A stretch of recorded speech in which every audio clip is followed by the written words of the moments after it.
नमस्कार, India voice देख रहे हैं आप। मैं हूं आपके साथ रिया डंवाल। बुलेटिन की शुरुआत करेंगे बड़ी खबर के साथ। सबसे पहले आपको बता दें कि उत्तर प्रदेश में विधानसभा के मॉनसून सत्र में अनुपूरक बजट पेश किया गया।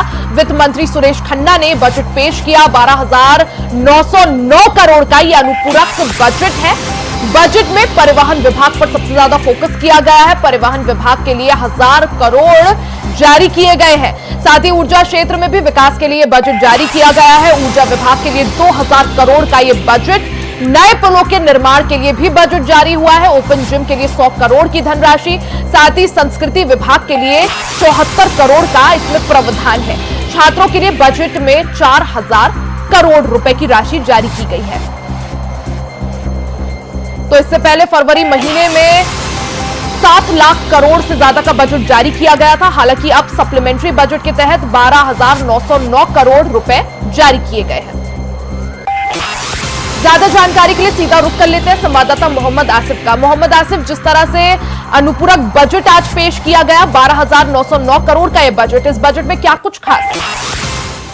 जी बिल्कुल रिया, जिस तरह से मानसून सत्र के दूसरे दिन आज अनुपूरक बजट पेश किया गया, जिसमें ऊर्जा, परिवहन विभाग, कुंभ मेला और साथ ही साथ परिवहन बसों की खरीद के लिए भी बजट पेश हुआ। साथ ही साथ कानून व्यवस्था पर भी पूरा फोकस किया गया है और इसके अलावा महिला उत्पीड़न को रोकने के लिए भी कुछ बजट पास हुआ है। और साथ ही साथ पुल निर्माण के लिए भी जो पुल जर्जर हो गए में उन पुल निर्माण के लिए भी बजट पास हुआ। और साथ ही साथ कई अन्य लाभकारी यानी कि किसानों के लिए भी बजट में जगह रखी गई है। और सबसे बड़ी बात है कि बिजली समस्या से निजात दिलाने के लिए भी इस बजट में प्रावधान है जो पेश किया गया है। तो कहीं न कहीं यूपी के लोगों को राहत भरा यह बजट है। जी क्योंकि मोहम्मद आसिफ, जिस तरह से फरवरी के महीने में भी 7 लाख करोड़ से ज्यादा का बजट जो है पेश किया गया था, 7 लाख करोड़ से ज्यादा का बजट जारी हुआ था। जो विकास परियोजनाएं चल रही है उनको इस सप्लीमेंट्री बजट के तहत किस तरह से और गति देने की कोशिश? देखिए, यूपी सरकार की बात करें तो जिस तरह से तमाम बजट पेश हुआ और इससे पहले ही पूरी तैयारी योगी आदित्यनाथ ने कर रखी थी, क्योंकि कहीं न कहीं यूपी सरकार यानी बीजेपी सरकार इन बच्चों की निशानी पर रही, चाहे कानून व्यवस्था को लेकर हो या फिर व्यवस्था को लेकर। तो ऐसे में सरकार ने एक ऐसा बजट जिसमें संस्कृति विभाग, साथ ही साथ छात्रों के लिए भी इसमें काफी कुछ प्रावधान है और बसों की खरीद के लिए भी इसमें काफी जो है प्रावधान इस बजट में रखा गया है। और कुंभ मेला संपन्न कराने के लिए भी यह बजट काफी अहम है। तो ऐसे में जो यूपी सरकार की तरफ से जो बजट पेश किया सुरेश खन्ना ने, यह काफी अहम बजट है। और बसों की खरीद होने की वजह से कहीं न कहीं यूपी के लोगों को काफी यात्रा में सुविधा भी होगी। जी रिया। मोहम्मद आसिफ, जिस तरह से लोकसभा चुनाव के परिणाम के बाद ये पहला विधानसभा सत्र और मॉनसून सत्र की जिस तरह से शुरुआत हुई, हमने देखा किस तरह से ये मॉनसून सत्र काफी हंगामेदार था। ऐसे में समाजवादी पार्टी की तरफ से, विपक्ष की तरफ से कई सारे मुद्दे भी उठाए गए, चाहे वो स्वास्थ्य विभाग से जुड़े मुद्दे हो, स्वास्थ्य से जुड़े मुद्दे हो, स्वास्थ्य विभाग में किस तरह से काम किया जा रहा है उसको लेकर मुद्दे हो, या बिजली कटौती का मुद्दा हो। ऐसे में इस अनुपूरक बजट में स्वास्थ्य विभाग या फिर ऊर्जा विभाग, इन दोनों ही क्षेत्रों में क्या कुछ नया? देखिए, जिस तरह से बिजली कटौती को लेकर हाहाकार मचा हुआ था, यूपी में जगह जगह प्रदर्शन भी हो रहे थे और जिस तरह से जो व्यवस्था पूरी तरह से चरमराई थी, इसको लेकर विपक्षी दल लगातार प्रदर्शन भी कर रहे थे। और इस वजह से भी कहा जा सकता है कि बिजली से राहत देने के लिए, जो कटौती होती है उससे राहत देने के लिए सरकार ने ठोस कदम उठाया और बजट में बिजली व्यवस्था सुधार के लिए भी काफी अहम जो है व्यवस्था की गई। वहीं दूसरी तरफ स्वास्थ्य सेवाओं की बात करें तो स्वास्थ्य सेवा भी लगातार विपक्षी दलों के निशाने पर रहा, जिसको सुधारने के लिए भी सरकार ने बजट लाया। और अच्छा बजट जो है स्वास्थ्य विभाग को भी देगी और वहीं दूसरी तरफ जिस तरह से परिवहन में लोगों को काफी दिक्कतों का सामना करना पड़ रहा था, बसें जर्जर हो गई थी और बसों का अभाव भी था। तो ऐसे में जिस तरह से सरकार ने जो बजट पेश किया है, इससे आने वाले दिनों में बिजली व्यवस्था, परिवहन विभाग और साथ ही साथ जो जरूरी सुविधाएं हैं वह आम लोगों को मिलना शुरू हो जाएगी और कहीं न कहीं विपक्ष की बोलती भी बंद हो जाएगी। जिस तरह से लोकसभा चुनाव के बाद लगातार सरकार निशाने पर रही और इसी को देखते हुए यह बजट जो है आज पेश किया गया। जी दिया जिस तरह से मोहम्मद आसिफ, उत्तर प्रदेश में 10 विधानसभा सीटों पर उपचुनाव होना है, उपचुनाव से पहले ये सप्लीमेंट्री बजट, क्या माना जाए, क्या इस बजट के तहत विकास कार्यों को गति देकर जनता को एक तरह से साधने की कोशिश? देखिए, लोकसभा चुनाव में बीजेपी को बड़ा झटका भी लगा और समाजवादी पार्टी यानी इंडिया गठबंधन को काफी बढ़त भी मिली। इसके पीछे खास यह वजह रही कि कहीं स्वास्थ्य सेवाएं वह तमाम ऐसी सुविधाएं रही जिससे जनता नाराज थी और लोकसभा चुनाव में कहीं न कहीं इंडिया गठबंधन का साथ दिया। लेकिन जिस तरह से यूपी में 10 सीटों पर उपचुनाव होने हैं और उस चुनाव की तैयारियों को देखते हुए जहां इंडिया गठबंधन पूरी तरह से एक्टिव है, वहीं दूसरी तरफ सरकार ने भी पूरी तैयारी कर रखी है, चाहे विकास के मुद्दे को लेकर हो या बिजली व्यवस्था के मुद्दे को लेकर हो या फिर परिवहन की या फिर अन्य जो समस्याएं हैं उसे दूर करने के लिए सरकार लगातार प्रयास कर रही है और यह भी कहा जा सकता है कि चुनाव की सभी सीटों को जीतने के लिए ही एक अच्छा बजट सरकार ने पेश किया। हालांकि जो यह बजट पेश किया गया है इसको लेकर विपक्षी दलों की क्या राय रहती है, क्या देखना बाकी है। जी दिया बिल्कुल, यानी बजट को लेकर सियासत भी आगे गरमा सकती है। ऐसे में एक तरफ मोहम्मद आसिफ, क्योंकि लोकसभा चुनाव के परिणामों के बाद ये पहला विधानसभा का सत्र था, काफी मजबूत स्थिति में यहाँ पर विपक्ष जो है दिखाई दिया। चाहे सरकार को घेरने की बात हो, कई सारे मुद्दों पर यहाँ पर घेरने की भी कोशिश की गई। ऐसे में जिस तरह से भारतीय जनता पार्टी की अगर बात करें, एक तरफ जहां मुख्यमंत्री योगी आदित्यनाथ सिर्फ विकास के मुद्दे पर आगे बढ़ते हुए नजर आ रहे हैं, काम कर रहे हैं, वहीं दूसरी तरफ विपक्ष जो है सरकार में जिस तरह से भारतीय जनता पार्टी में अंतर्कलह चल रही है, रार चल रही है, उसको लेकर घेरता हुआ भी नजर आ रहा है।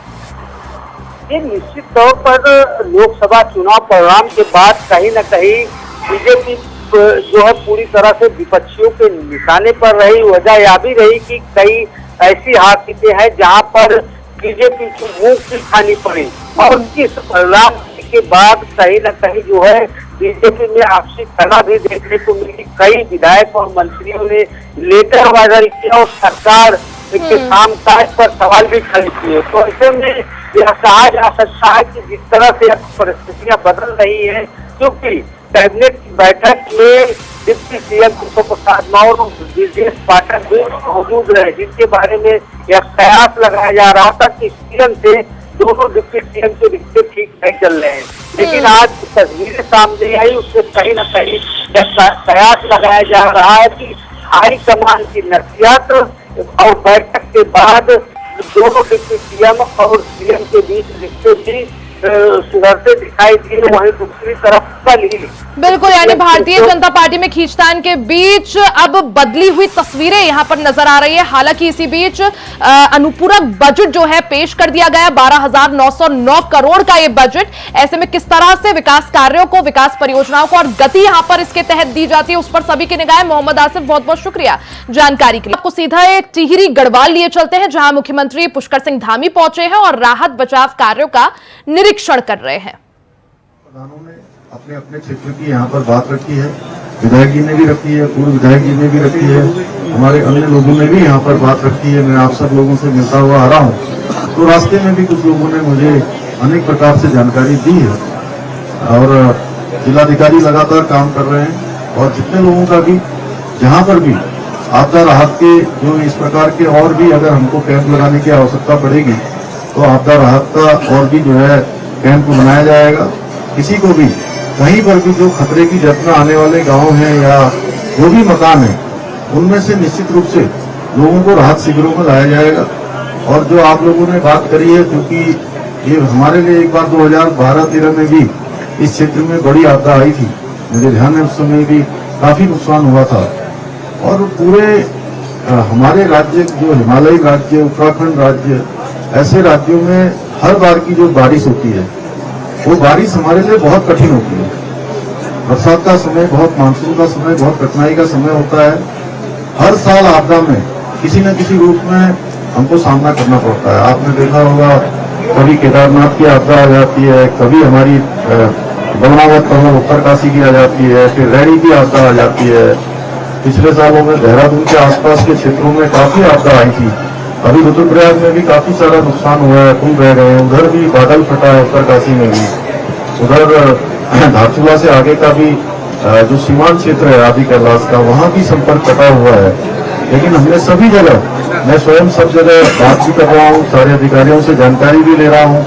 आपदा के लिए हम लोगों ने पहले से लगातार कई बार मीटिंगें करी हैं कि जिससे कि अब आपदा को हम रोक तो नहीं सकते, लेकिन आपदा के बाद जो उसके इफेक्ट्स हैं, जो उसकी परेशानियां हैं, उसको कम कर सकते हैं, तत्काल उसको कर सकते हैं। अभी आप लोगों ने सबने बताया कि यहाँ पर पुल बह गए हैं, मकान बह गए हैं, जमीन चली गई है, और अभी बता रहे थे कि जानवर भी जो है सारे घर के जो है छोड़ दिए हैं। तो हमारा प्रयास होगा कि हर तरीके से सबसे पहले यहाँ का जनजीवन पूरी तरह से अपने उस पर आए, और जितनी भी राज्य सरकार की तरफ से या भारत सरकार की तरफ से जो भी सहायता हम लोग अतुल्य कर सकते हैं वो सहायता अवश्य करेंगे। एक तो सुरक्षात्मक दीवार या तटबंध जो बनाने की बात है, मैं आज कहना चाहता हूँ कि निश्चित रूप से लोगों को किसी प्रकार से भी जो है अपने घरों के आसपास असुरक्षा का भाव न हो, इसलिए हम सभी जगह पर इस प्रकार की सुरक्षात्मक दीवार बनाएंगे, तटबंध बनाएंगे। और जहां तक रही विस्थापन की बात, विस्थापन के लिए कार्रवाई शुरू हो गई है, और जहां भी, जिस गांव में भी, जिस स्थान पर भी, जिस मकान को भी विस्थापन करने की जरूरत होगी, उसका हर संभव विस्थापन किया जाएगा। वो गांव की पूरी योजना बनाई जाएगी और विस्थापन के लिए जो भी जरूरी है किया जाएगा। और राज्य सरकार की तरफ से आपदा के जो राहत के नियम हैं, उन नियमों में हम सहायता करेंगे। उसके अतिरिक्त भी जो भी सहायता होगी वो सभी सहायता करेंगे, जिससे कि हमारा सभी काम पूरा हो। और जो राहत शिविरों में जो लोग रह रहे हैं उनके लिए भी, उनके घरों में फिर से वो घर ठीक हो, उस प्रकार की व्यवस्था भी हमारा प्रशासन करेगा। और यहाँ पर जब तक भी व्यवस्था नहीं होती है, सभी प्रकार से कोशिश करेंगे, क्योंकि आपदा राहत के शिविर है, शिविरों में परेशानी तो होती है, लेकिन फिर भी कोशिश की जाएगी कि हमारी जो गर्भवती माताएं हैं, बीमार हैं, बच्चे हैं, उन सबका भी इंतजाम ठीक से करा जाए। बड़े बुजुर्गों को दवाई इत्यादि की जो व्यवस्था है वो व्यवस्था की जाए। विकलांग हैं उनके लिए व्यवस्था की जाए, और व्यवस्था हमारे करेंगे प्रशासन के लोग। मैं सभी को आज कह रहा हूँ यहाँ से, और वैसे भी वो लोग लगे हैं। आप सब लोगों ने बताया कि जिलाधिकारी अपूर्वा और सारे लोगों ने यहाँ पर, हमारे मिश्रा जी, सब लोगों ने अच्छा यहाँ पर काम किया है, प्रशासन के लोगों ने। और निश्चित रूप से यही दुआ की है इनके लिए, क्योंकि ऐसे कठिन समय में ये काम कर रहे हैं। तो निश्चित रूप से आप सबका भी कहीं न कहीं ये है कि भी पूरे प्रशासन, सरकार आपदा के समय में आपके साथ खड़ी है। मैं बहुत ज्यादा न कहते हुए इतना ही कहना चाहता हूँ कि ऐसे समय में हम सब लोग, पूरी सरकार आपके साथ खड़ी है। मैं स्वयं इसीलिए सबसे पहले दिल्ली से उत्तराखंड में आने पर सबसे पहले मैं यहीं आया, इसीलिए कि मेरा मन नहीं मान रहा था। मैं सोच रहा था उसी दिन आ जाऊं, बल्कि उसी दिन भी आना चाहता था, लेकिन अभी इन लोगों ने कहा कि साहब 1-2 दिन में थोड़ा वहां पर काम हो जाएगा, तब आप आइए। मैंने कहा नहीं, मैं पहले ही आता हूँ, पहले मैं आकर देखूंगा कि वहाँ पर क्या काम करने की जरूरत है। तो आप सब लोग थोड़ा धैर्य बना के रखिए, सब लोग एक दूसरे के साथ मिलजुल के भी रहना है, क्योंकि ये कठिन समय है, और कठिन समय में एकजुटता होती है, सब एक दूसरे का हाथ बटाते हैं, एक दूसरे की सहायता करते हैं। तो कठिन समय आया है, कठिन समय कट जाएगा। अगर भगवान ने इतनी आपदा भी दी है तो भगवान इसके लिए रास्ता भी निकालेंगे, किसी न किसी रूप में जरूर हमारी मदद होगी। हम सब लोग इसके लिए एक साथ चलेंगे, एक साथ खड़े होंगे। फिर से इस क्षेत्र का जो जनजीवन है पटरी पर आए, लोग अपने घरों को जाए, ठीक प्रकार से सामान्य हो। मैं भगवान से प्रार्थना करूंगा और सभी लोगों से कहूंगा कि ऐसे समय में हमारे जनप्रतिनिधिगण भी सारी चीजों को भूलकर इस समय केवल और केवल एक ही काम होना चाहिए हमारा, कि हम आपदा प्रभावित लोगों को हर संभव मदद करें, हर संभव अधिक से अधिक मदद करें।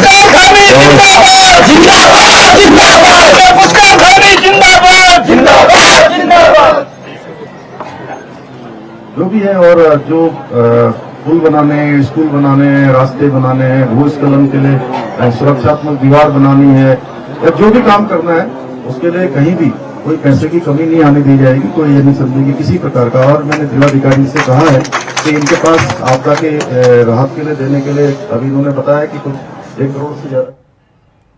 तो आप टिहरी से मुख्यमंत्री पुष्कर सिंह धामी को सुन रहे थे। वहीं बजट सत्र के दौरान सीएम योगी आदित्यनाथ ने सदन में भाषण दिया।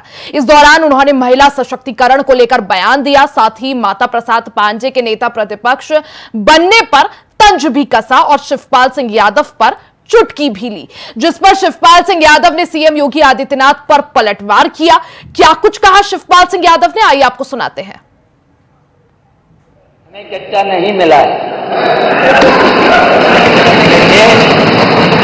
पांडे जी बहुत सीनियर है, ठीक है, बहुत सीनियर है, समाजवादी है और हम लोग देखिए समाजवादी हैं, और समाजवादी के साथ साथ आपकी तरफ से भी हमने कुर्सी का कहीं न कहीं इशारा किया था, हमें वहां पर बैठाला गया था, उसके बाद यहाँ पर बैठे और यहाँ के बाद हम यहाँ पर बैठे, इसके बाद यहाँ बैठ गए हैं। मेरी शुभकामनाएं और आगे के लिए मैं कहना चाहते हैं 3 वर्ष में आपके संपर्क में रहे तो गच्चा तो आपने भी दिया। अजय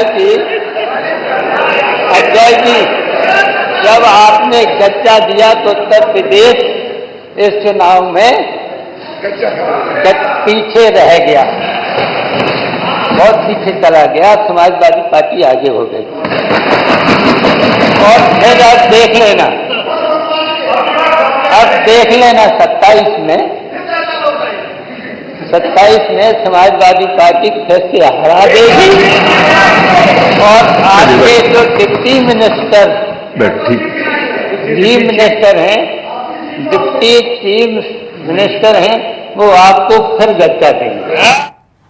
वहीं उत्तर प्रदेश के डिप्टी सीएम केशव प्रसाद मौर्य ने राज्य में कानून व्यवस्था बनाए रखने को लेकर एक बैठक की। इस दौरान उन्होंने पुलिस और अधिकारियों को राज्य की कानून व्यवस्था को कायम रखने के साथ जन समस्याओं का समय से निस्तारण करने का भी आदेश दिया। दरअसल विधानसभा सत्र के पहले दिन समाजवादी पार्टी के विधायकों ने कानून व्यवस्था के मुद्दों को लेकर सदन में विरोध प्रदर्शन किया था।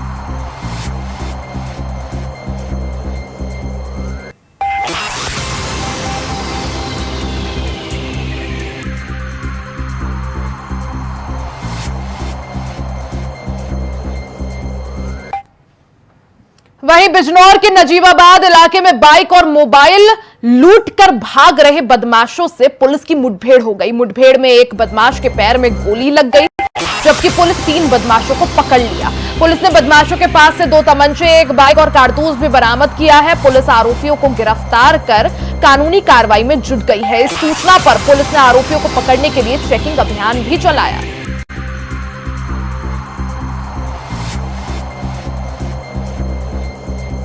नजीबाबाद के गढ़मनपुर में फ्लाईओवर के पास 4 अज्ञात बदमाशों के द्वारा एक व्यक्ति से 1 मोबाइल और बाइक लूटकर ले गए हैं। इस सूचना पर तत्काल पुलिस मौके पर पहुंची, तब वहां से आने जाने वाले रास्तों पर चेकिंग स्टार्ट की गई। गढ़मनपुर डैम पर चेकिंग के दौरान एक बाइक पर 3 संदिग्ध व्यक्ति आते हुए दिखाई दिए, जिन्हें रोकने पर वे बाइक छोड़कर जंगल की ओर भागने लगे। इस पर पुलिस द्वारा उनका पीछा किया गया तो उनके द्वारा पुलिस टीम पर फायर कर दिया गया, जिस पर जवाबी कार्रवाई के दौरान एक अभियुक्त आयानपुर दिलसाद को दाहिने पैर में गोली लगी है तथा उसके पास से एक तमंचा 315 को बरामद हुआ है। शेष 2 बदमाश जंगल की ओर भागे, जिन्हें पुलिस टीम के द्वारा दौड़ाकर पकड़ लिया गया। उसमें से एक अभियुक्त जो कि बाल अपचारी है तथा दूसरा अभियुक्त जिसे पूछने पर अपना नाम सादान पुत्र यूनिस उम्र 20 वर्ष बताया। खबर गाजीपुर से है, जहां एक अज्ञात बोलेरो ने कांवड़ियों को रौंद दिया। हादसे में 2 कांवड़ियों की मौके पर ही मौत हो गई, जिसमें 3 लोग घायल भी हुए हैं। सूचना के बाद मौके पर पहुंची पुलिस फोर्स और युवक का शव सूचना पर पहुंची पुलिस ने कब्जे में लेते हुए पोस्टमार्टम के लिए भेज दिया है। पुलिस मामले की जांच पड़ताल में फिलहाल जुट गई है। जो आजमगढ़ बिहारीपुर मार्ग है, वहां पर कुछ कांवड़ियों की एक दुर्घटना में मृत्यु हुई है और एक कांवड़िया घायल था और एक कांवड़िया की मौके पर ही मृत्यु हुई थी। जो घायल कांवड़िया था उसको हम लोगों ने तत्काल मेडिकल कॉलेज रेफर करवाया था, लेकिन वहां पर उसकी वहां पर मृत्यु हुई तो ये 2 लोग हैं और दोनों वहीं पर अमेदा गांव के रहने वाले हैं। दोनों ही अभी नाबालिग लड़के थे और गाजीपुर के ही हैं और दोनों लोग बनारस जा रहे थे अपना जल चढ़ाने के लिए। तो तत्काल मौके पर मैं भी पहुंचा और डीआईजी साहब भी बनारस से आए थे और इसमें सभी कार्रवाई इसमें की जा रही है। मुकदमा इसमें लिख लिया गया है और 1-2 संदिग्ध वाहन जो थे उनको भी हम लोगों ने पकड़ा है और उनकी जांच की जा रही है। रास्ते में क्योंकि एक साइड रोड था और वहाँ रास्ते में काफी अंधेरा था, इस कारण ये घटना हुई है। लेकिन हमारी टीमें लगी हुई हैं और उस गाड़ी को और जो भी चालक था उनके विरुद्ध हम लोग कठोर कार्रवाई। वहीं यूपी के बुलंदशहर की एमपी एमएलए कोर्ट ने सपा के पूर्व विधायक वंशी पहाड़िया और पूर्व सांसद रमेश चंद्र तोमर के बेटे विकास तोमर सहित 6 को सजा सुनाई है। कोर्ट ने वर्ष 2009 में चुनाव आचार संहिता के उल्लंघन के आरोप में पूर्व विधायक वंशी पहाड़िया और पूर्व सांसद के बेटे विकास तोमर सहित 6 को 5-5 महीने के कारावास और 1,000 रुपए जुर्माने की सजा सुनाई है। सभी दोषियों को कोर्ट ने जमानत पर फिलहाल रिहा कर दिया है।